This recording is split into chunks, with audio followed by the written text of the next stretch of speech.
Hello, I'm Richard Hara, and this is Social Impact Live, a weekly conversation with members of the Columbia School of Social Work community. I'm pleased to have here on the program today Dr. Louisa Gilbert. Dr. Gilbert is a licensed social worker with over 25 years of experience developing, implementing, evaluating, and disseminating multi-level interventions to address gender-based violence, HIV/AIDS, substance misuse, opioid overdose, and trauma among key affected communities. She has served as the co-director of the Social Intervention Group at the Columbia School of Social Work since 1999 and is a co-founder and co-director of the Global Health Research Center of Central Asia since 2007. Dr. Gilbert holds a BA from Barnard College and an MS, MPhil, and PhD from the Columbia School of Social Work. Dr. Gilbert is here today to talk about an intervention developed for gender-based violence called WINGS and how it's being tested internationally for women who are sex workers, migrants, or internally displaced.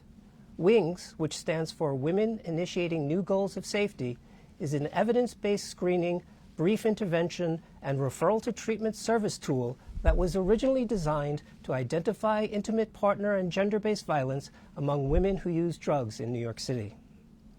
The intervention enables participating women to develop safety planning strategies and strengthen their social support networks. It's now been implemented in 6 countries and is available in 8 languages. Dr. Gilbert, welcome to Social Impact Live. Thank you, Richard, and it's really an honor to be here and be with you. Well, it's such a pleasure to have you here to talk about your work, but also if we could hear a little bit about how you got into social work and maybe into this kind of, or this area of research. Yeah, briefly. Yeah, briefly, I got into social work as I was doing work with women in India and trying to develop sort of income-generating programs for women in India, and then I came back here to the States and wanted to do the same for women here, and I ultimately ended up focusing on women who use drugs and looking at issues of violence against women. Okay, all right. So and I was in social work practice before I sort of shifted over to research. I see. Okay, so you're in the practice and then went to get your PhD, I imagine? Yeah. To focus on women who use drugs and interventions to help with gender-based violence. And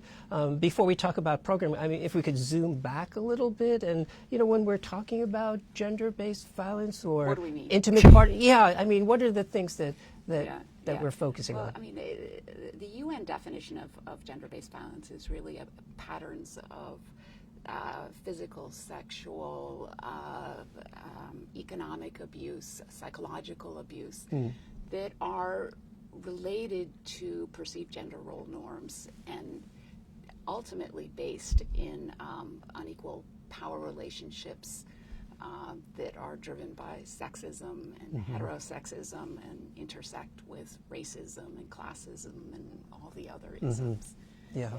So, and sort of my focus in gender-based violence has been on women as survivors. That's not to say that men can't also be survivors and women can't be perpetrators, but I just wanted to kind of that was an interesting piece, I think, in some of the readings that I had in preparation, that it's the experience, but it's also the perpetration of gender-based violence that you're looking at and hopefully intervening with here, right? In your work. So you're working with women who use drugs initially, and do they have special needs, or what was the tie-in? So I just want to give a shout out to my group at the Social Intervention Group and Dr. Nabil Al-Bassel, who I've worked with for 30 years on this work together, because it's collaborative work. Dr. John Goddard-Eckrich and a whole group of people this represents the work of. But we got started 30 years ago with women in methadone treatment. And at the time, I was also serving on a board of Sanctuary for Families, which is a domestic violence organization. So I was seeing, you know, a lot of the women. We were doing HIV and relapse prevention interventions with women in methadone maintenance treatment. And the sort of level of partner violence and violence from everybody in the community, including police, kept on coming up again and again as a real barrier to women engaging in treatment and engaging in HIV prevention. So we felt that drug treatment programs really needed better tools to address the intimate partner violence issues and violence in general from other people in their community. And the same thing, as I was on sort of the board of Sanctuary for Families, it came up again that a lot of the women coming through who, and who were serviced were using drugs and alcohol to cope with the violence. And so there was somewhat of an issue policy of don't ask, don't tell, because we really can't address the substance abuse on our premises, because that would mean a lot of women who are at least in residential facilities wouldn't be able to stay. Oh, yeah. So we saw a real gap in services for women who use drug, from both the drug treatment side and then also from the DV service side. I see. You think about substance misuse and treatments and sort of a medical model and not sort of seeing it in a social context, and then, how does one affect the other, and particularly in terms of intervention programs. So this was the base, right? That was the base. Okay. And so when we started looking at the research, what we discovered is women who use drugs have rates of intimate partner violence that are 3 to 5 times higher than women in the community. And they experience much more severe violence and violence from non-intimate partners. And so we designed and developed a tool called WINGS that was designed as just a screening, brief intervention, and referral service tools to identify intimate partner violence among women who use drugs. We got funding from the National Institute on Drug Abuse to evaluate this tool in a randomized clinical trial where we recruited 190 women who use drugs from actually community correction sites across New York City. And half got randomized to receive the WINGS intervention in a completely self-paced computerized tool, and half received the intervention delivered by a facilitator. And what we found is that both the computerized tool and the face-to-face intervention were equally effective in identifying really high rates of physical and sexual violence in this group. It was, I think, 47%. And each condition experienced either physical or sexual violence in the past year by their intimate partner. And both tools were equally effective in linking women to treatment and services for intimate partner violence, as well as expanding their social network. And then we later sort of tested the tool in another randomized controlled trial with an HIV prevention intervention. And in that trial, we discovered that the tool was effective in actually reducing incidents of intimate partner violence compared to a wellness promotion control group. Wow. So those are sort of very real-world substantive outcomes as well, So the whole idea is, where can we go and find all those women who are not reaching the services, who are using drugs, experiencing severe violence, and link them to services in the community? Okay. Well, it's a tremendous model, evidence-based, right? And as I said in your introduction, something that you're disseminating, with different populations and so on. And before we move on to that piece, I just want to remind our viewers that we do have a Q&A period at the sort of 20-minute mark of the program for the last 10 minutes. So if you've got, Please shut me up. I could talk forever about If you've got some questions, please jot them down, submit them via Facebook, and Dr. Gilbert will be addressing them. So just that reminder. Okay, so dissemination. Now, in the introduction, I mentioned that this WINGS model has been applied in different countries, has been translated into a number of languages. A lot through my former students, I have to say. I mean, and that's been just a tremendous thrill for me to work with our students who've taken it. I think if we give Kyrgyzstan as an example, which probably is the longest-standing project of WINGS that has been going on continuously since 2013. Wow. So Daniel Nicholton, who was a former student, I was a mentor to him in 2006. He graduated from the program here. He had this idea: is we need your intervention over there now. Violence is a huge issue. We don't know what the scope of it is.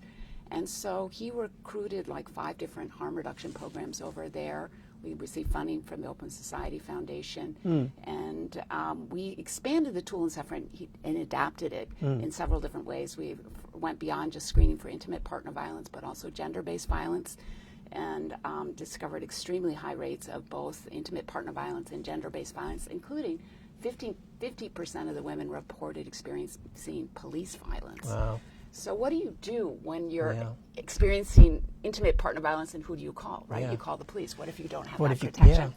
So during that party, Dan will pull together all these key stakeholders in the community, including people, the police, the medical providers, emergency response providers, women who use drugs themselves as consumers, and brought them all together to look at how can we come up with a coordinated response to this really serious issue. That's tremendous. And started building scaffolding this community level intervention, which we've just gotten, or he's just gotten funding from UNDP to sort of use wings with the community level intervention called Sunflower, which is really like opening up the doors of all the services in the community, whether it's social services or family and children's services, to be able to screen for intimate partner violence using wings. And he's spread it now to pretty much throughout Kyrgyzstan with the help of his collaborators at UNDP. So. Yeah. Well, speaking of Yes. Daniel, Yeah, I please, think let's we've show Daniel. got a video that we can show, if we can cue that and run that. I was very surprised how interesting it was to adapt to integrate these two models, wings and sunflower. They are really adaptable, so it's really a solution from which many women will benefit, and we will just have to be creative in how to further adapt them and develop so that they become more beneficiary to our clients. Thank you.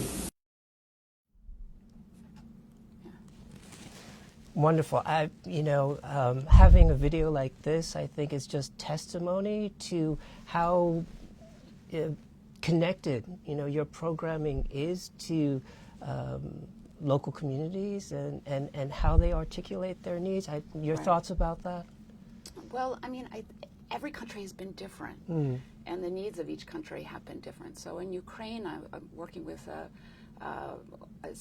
master's student in public health who I was assigned to as a field instructor, and she really wanted to take it towards internally displaced women in Ukraine because of all the conflict there, and there's just high rates of all different types of gender-based violence and intimate partner violence combined. So they adapted the tool for women over there, and it's now in 4 different regions, and she got funding from UN Women to do it.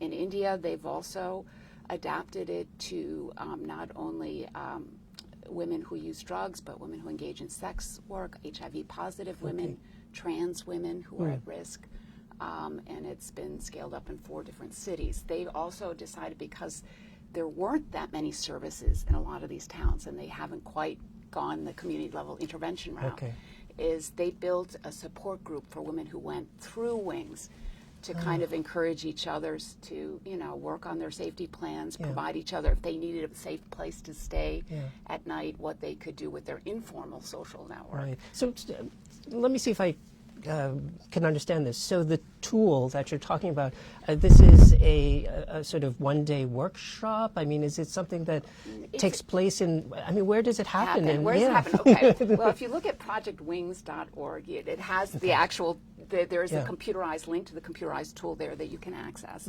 And so that tool takes about 45 minutes to an hour to go through, depending on how you answer the questions. And it walks you through a psychoeducation piece to raise awareness of the different types of violence. Then it walks you through a standardized screening on, the violence and gives you feedback on it. It does a brief kind of motivational interviewing piece to raise awareness and what types of safety issues are coming up for you, and what your motivation for keeping safe. And we keep a harm reduction approach because a lot of women want to stay with their partners. And so the idea is, how do we keep them safe and stay with their partners? And then it does a safety planning and identifying service needs and linkage to services. So that piece takes like an hour. Some of the Wings has been adapted to do follow-up meetings and interventions to see if people were able to link to services to help with that.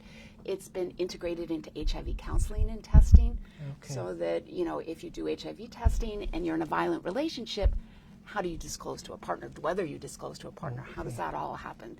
And then we've also integrated wings into overdose prevention activities for women who are using or injecting heroin and other opioids. Okay, so this is a kind of module that could be added to other services being provided. Yeah. So we've integrated into our HIV prevention interventions. We've integrated into our overdose prevention activities, so it can be integrated or it can be a standalone.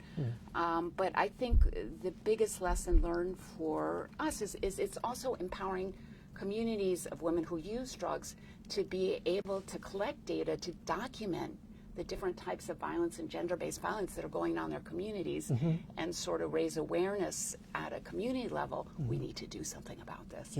And so the idea is to have a more data-driven response that the women who use drugs as consumers are leading. And that's what was, I think, really unique about the Kyrgyzstan model, and what's also going on in India as well, is to really empower women as consumers to be able to document it occurs to me that you're sort of working with women who are, for whatever reason, in sort of stigmatized positions in the society. Very much who so. Can get, but so I guess my big question, particularly when you're working in other countries, is, the cultural piece and so on, and the adaptation and different attitudes about gender relations and so on.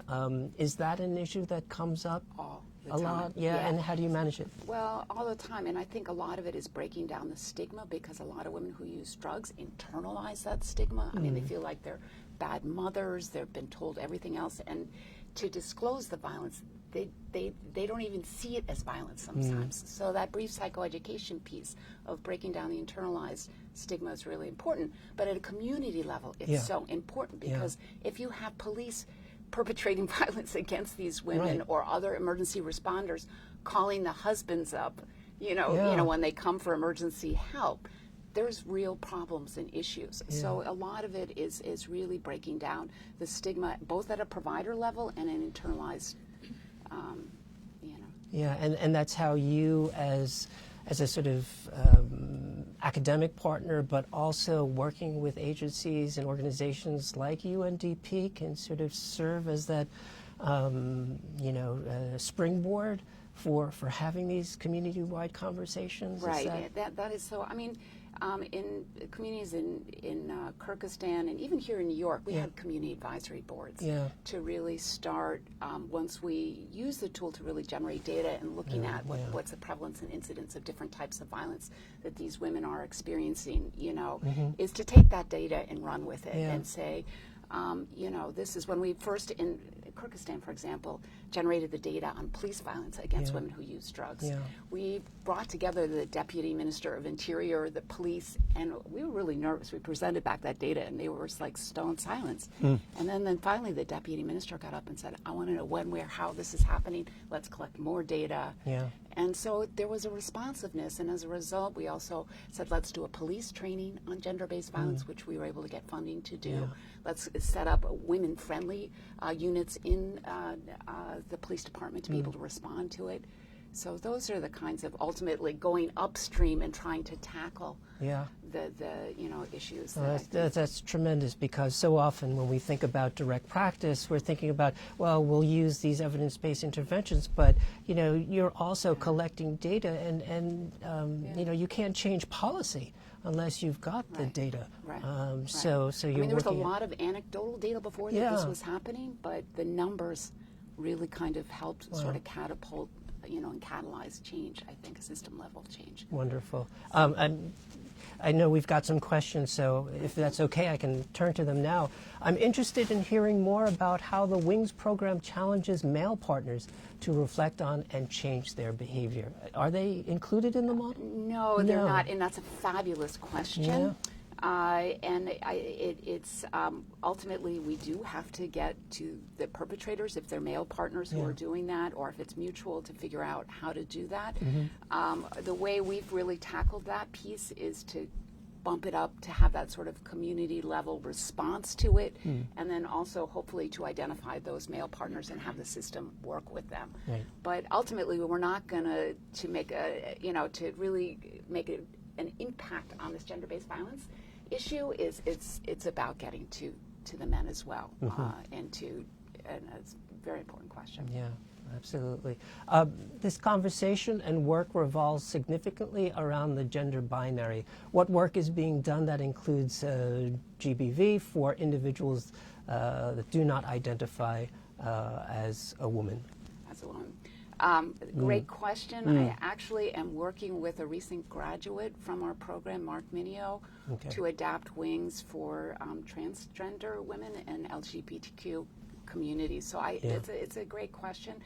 India has also adapted it to for trans women, and I actually have another former student, Sabine Ahmed, who graduated maybe 6 years, who's interested in, she just got some money to adapt it for trans women in Pakistan. Yeah. So,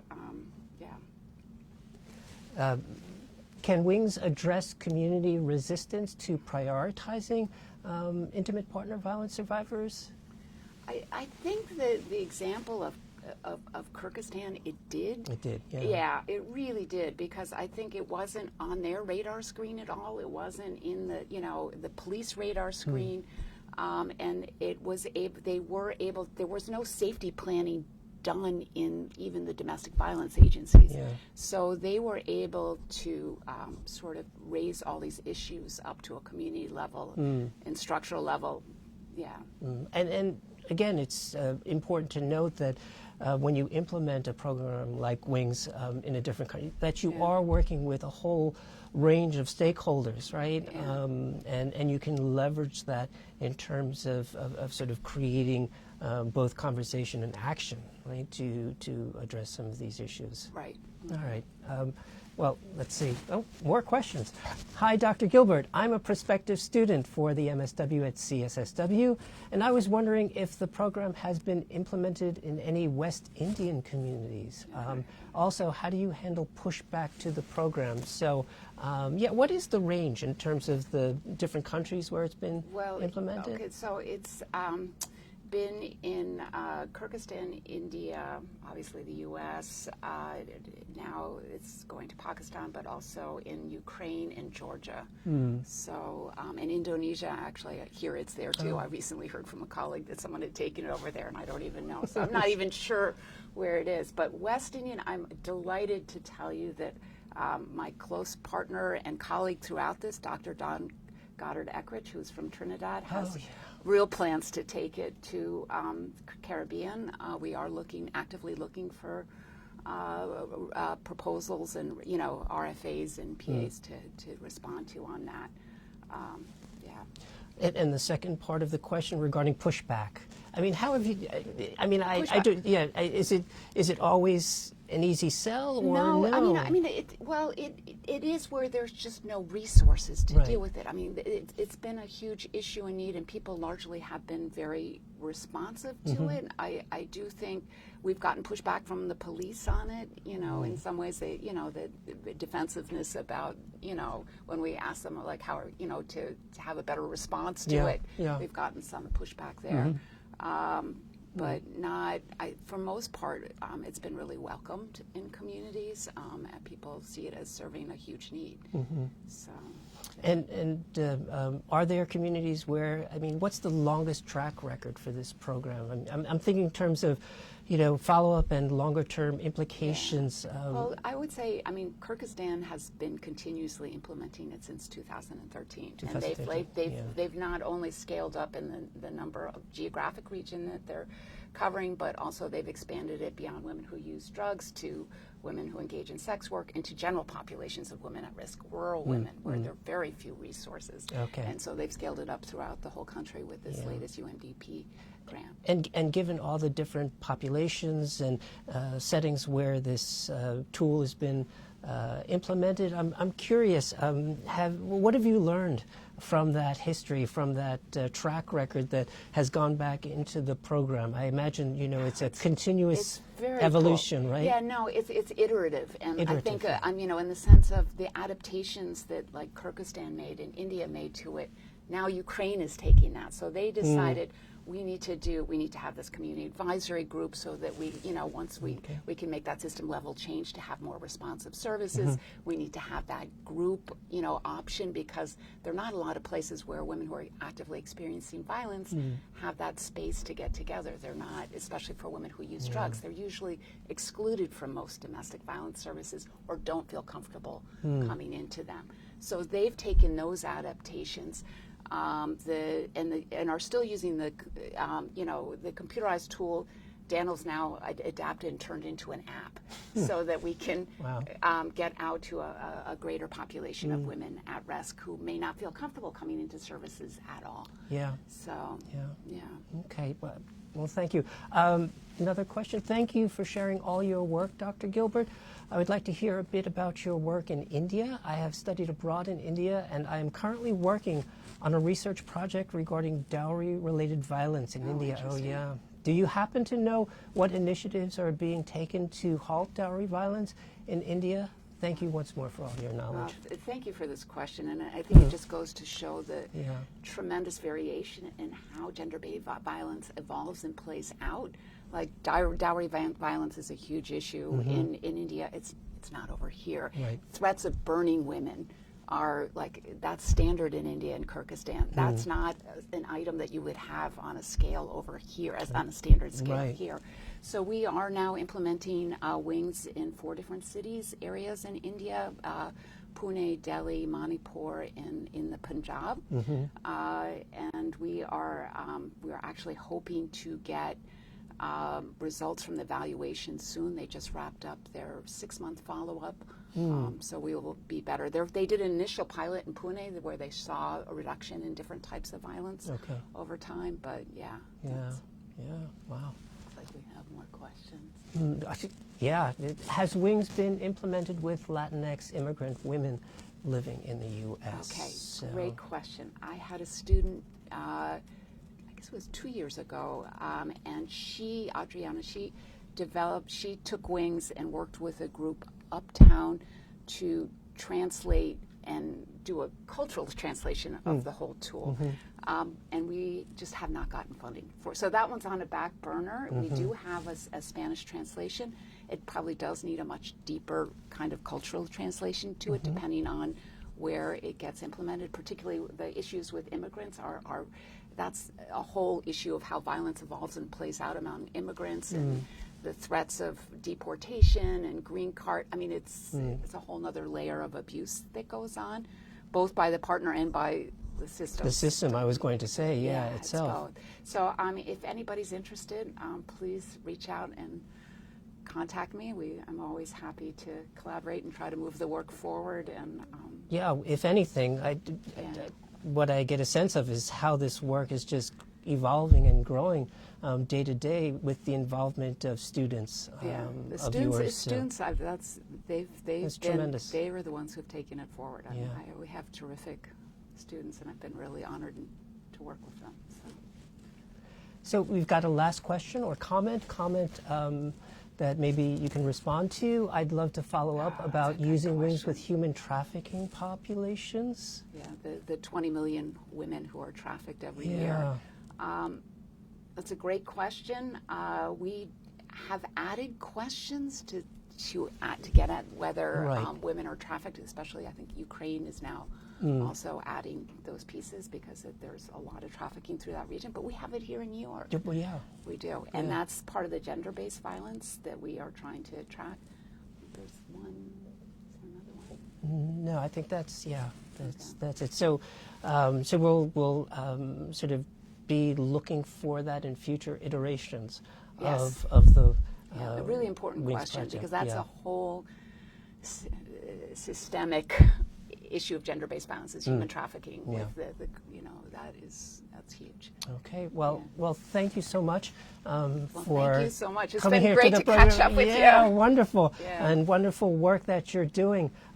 That concludes today's episode of Social Impact Live. Next week, we will be joined by Cameron Rasmussen and Cheryl Wilkins, two that will be organizers of Beyond the Bars. Yeah. that'll be awesome. An annual conference that grapples with strategies for challenging mass incarcerations. So thank you all for joining us today. Thank you to our guest, Dr. Gilbert. Thank you, Richard. And see you all next week. Yeah. Okay. Bye-bye.